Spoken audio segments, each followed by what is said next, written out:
गजानन, जय श्रीमन नारायण, जय आदिशक्ति माता। प्रिय भक्तजनों, जैसा कि आप जानते हैं, भादो मास महात्म्य कथा अध्याय 13 तक श्रवण कर चुके हैं। आइए आज भादो मास महात्म्य कथा अध्याय 14 को श्रवण करते हैं। प्रिय भक्तजनों, नैमिषारण्य में बैठे ऋषि मुनि जब सूत जी से विभिन्न व्रतों और पर्वों का महात्म्य सुन चुके, तब शौनक ऋषि ने पुनः प्रश्न किया, हे सूत जी, अब हमें बताइए कि भाद्र मास के कृष्ण पक्ष का क्या महत्व है। हमने सुना है कि यही काल पितृपक्ष कहलाता है। कहा जाता है कि इनमें पितरों को तर्पण और श्राद्ध करने से वे तृप्त होते हैं और वंशजों को आशीर्वाद देते हैं। कृपया विस्तार से हमें इस महात्म्य का वर्णन कीजिए। सूत जी मुस्कुराए और बोले, हे मुनियों, आपने अत्यंत श्रेष्ठ प्रश्न किया है।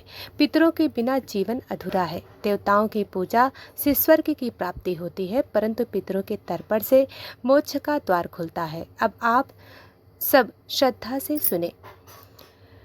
सूत जी ने कहा, हे मुनियों, धर्मशास्त्र में मनुष्य के 3 प्रकार के ऋण बताए गए हैं। नंबर 1 देव ऋण, नंबर 2 ऋषि ऋण, नंबर 3 पितृ ऋण।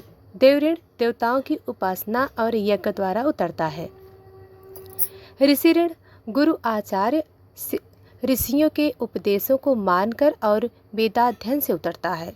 पितृ ऋण माता पिता और कुल वंश का ऋण जो केवल श्राद्ध तर्पण और सेवा से उतरता है।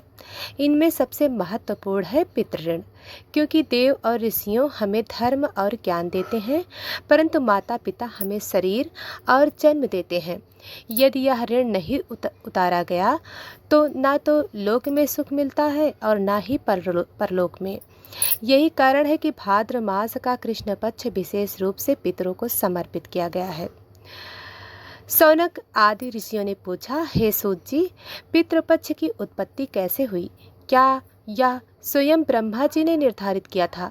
सूत जी बोले, हे मुनियों, प्राचीन काल में यमराज ने ब्रह्मा जी से प्रश्न किया था, हे पितामह, जब जीव मृत्यु को प्राप्त होकर यमलोक में जाता है तो वह यहाँ भूख प्यास से व्याकुल होता है। उसके वंशज यदि उसे स्मरण ना करे तो उसकी तृप्ति कैसे होगी? तब ब्रह्मा जी ने उत्तर दिया, मनुष्य के भाद्रपद मास के शुक्ल पक्ष की पूर्णिमा से लेकर अमावस्या तक का काल महालय पितृपक्ष कहलाएगा। इन 16 दिनों में संतान यदि श्रद्धा से जल, तिल और अन्न का अर्पण करेगी तो पितर तृप्त होकर आशीर्वाद देंगे। यही काल आज भी पितृपक्ष के रूप में मनाया जाता है। श्राद्ध का महत्व। मुनि स्मृति कहती है, श्राद्धम या कुरेते नित्य सर्व तस्येत तृप्ते। जो मनुष्य नित्य श्रद्धा से श्राद्ध करता है उसका कुल सदा तृप्त रहता है। महाभारत में भी कहा गया है, श्राद्धम ही पितृदेवनाम प्रियम भवति सर्वदा। श्राद्ध पितृदेवताओं को सदा प्रिय है। इसलिए श्राद्ध केवल एक कर्मकांड नहीं, बल्कि यह पितरों की तृप्ति और आभार व्यक्त करने का माध्यम है। सूत जी ने कहा, श्राद्ध करने वाले को प्रातः स्नान करके पवित्र वस्त्र धारण करने चाहिए, फिर कुसा से मंडप बनाकर दक्षिण मुख होकर बैठना चाहिए। इसके बाद हाथ में जल, तिल और कुश लेकर पितरों का स्मरण करना चाहिए। पितरों के नाम का आवाहन करते हुए जल और तिल अर्पण करना चाहिए। तत्पश्चात ब्राह्मणों को भोजन कराना चाहिए। भोजन के बाद उन्हें दक्षिणा देकर आशीर्वाद लेना चाहिए, फिर स्वयं भोजन करना चाहिए। इस विधि से किया गया श्राद्ध पितरों को वर्ष भर की तृप्ति देता है। सूत जी बोले, प्राचीन काल में करंडव नामक एक ऋषि थे। वे महान तपस्वी और यज्ञ कुशल थे। मृत्यु के पश्चात उनकी आत्मा पितृलोक में गई, परंतु उनके पुत्र ने श्राद्ध करना छोड़ दिया। इस कारण करंडव ऋषि और उनके कुल के अन्य पितर भूख प्यास से व्याकुल हो गए। उन्होंने स्वप्न में अपने पुत्र को दर्शन दिया और कहा, हे पुत्र, यदि तुमने श्राद्ध नहीं किया तो हम सब कष्ट पाएंगे और तुम्हारे वंश में भी दरिद्रता और रोग बढ़ेंगे। पुत्र भयभीत हुआ और अगले दिन विधि पूर्वक श्राद्ध किया। फलस्वरूप करंडव ऋषि संतुष्ट हुए और आशीर्वाद दिए, हे पुत्र, अब हम तृप्त हैं। तुम्हें धन, यश और संतान का सुख प्राप्त होगा।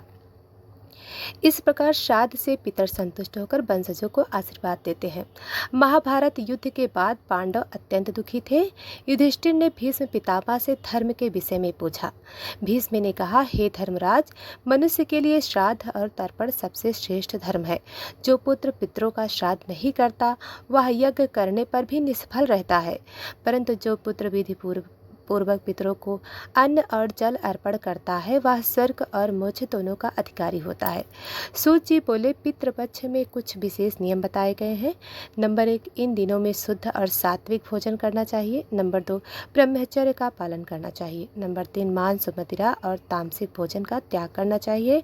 नंबर 4, झूठ, चोरी, हिंसा से दूर रहना चाहिए। नंबर 5, यदि संभव हो तो प्रतिदिन श्राद्ध करना चाहिए, अन्यथा केवल अमावस्या के दिन अवश्य करना चाहिए। सूत जी बोले, श्राद्ध करने से पितर तृप्त होकर आशीर्वाद देते हैं। घर में कभी अन्न की कमी नहीं होती। संतान सुख और धन वैभव की वृद्धि होती है। पितरों की कृपा से रोग और संकट दूर होते हैं। जो श्राद्ध करता है उसके वंश में 7 पीढ़ियां सुखी रहती हैं। इसलिए श्राद्ध केवल मृतकों के लिए नहीं बल्कि जीवते के लिए भी सुख शांति का स्रोत है। एक बार नर नारायण ऋषि बद्रीनाथ में तप कर रहे थे। उन्होंने देखा कि कुछ आत्माएं आकाश में तैर रही हैं और जल की याचना कर रही हैं। नर नारायण ने ध्यान से पूछा, हे आत्माओं, तुम कौन हो और जल क्यों मांग रही हो? उन्होंने उत्तर दिया, हम पितर हैं। हमारे वंशज ने श्राद्ध करना छोड़ दिया है, इसलिए हम भूखे प्यासे हैं। यदि श्राद्ध नहीं होगा तो हमें मुक्ति नहीं मिलेगी।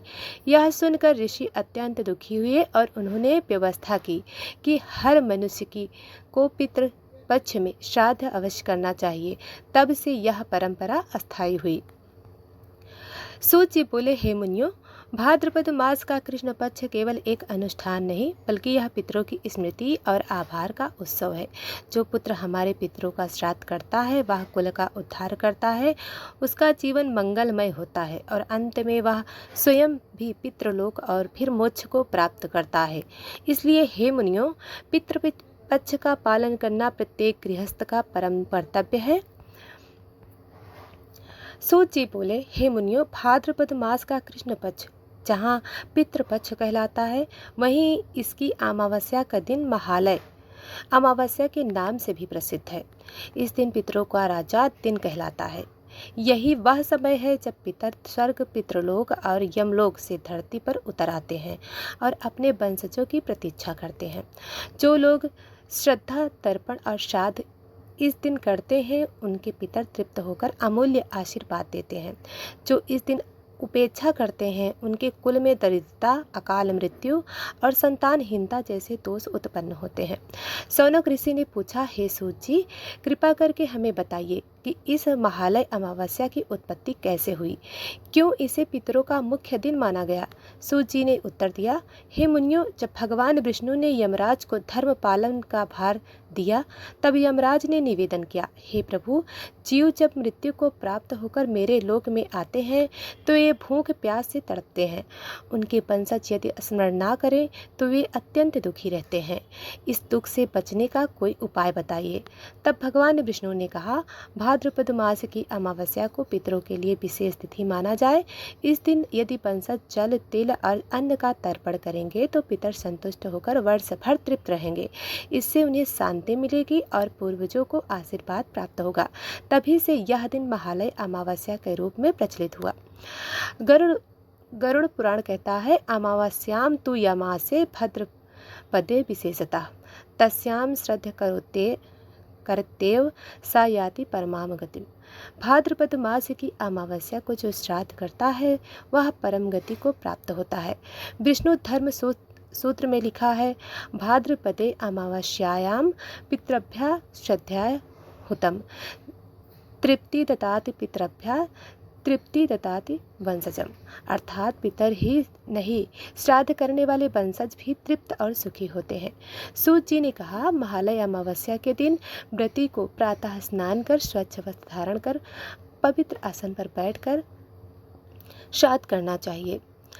नदी, तालाब, सरोवर, घर के आंगन में पुण्य स्थल का चयन, कुशा और तिल का प्रयोग, आवाहन करना चाहिए, तर्पण भोजन कराना चाहिए, ब्राह्मणों को दान, गो दान भूमि, वस्त्र, अन्न, सोना या जितना सामर्थ्य हो उतना दान करना चाहिए। इस प्रकार किया गया श्राद्ध पितरों को अनंत शांति और संतोष देता है।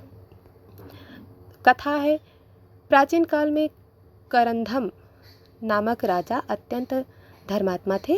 उन्होंने जीवन भर यज्ञ, दान और तपस्या की, परंतु मृत्यु के बाद उनके पुत्र ने श्राद्ध करना छोड़ दिया। इस कारण राजा करंधम और उनके पितर भूख प्यास से व्याकुल होकर यमलोक में दुख पाने लगे। उन्होंने स्वप्न में पुत्र को दर्शन दिया और कहा, हे पुत्र, यदि तुमने अमावस्या के दिन श्राद्ध नहीं किया तो हमारा उद्धार नहीं होगा, तुम्हारे कुल में भी दरिद्रता, रोग फैलेंगे। पुत्र ने यह सुनकर विधि पूर्वक महालय अमावस्या के दिन श्राद्ध किया।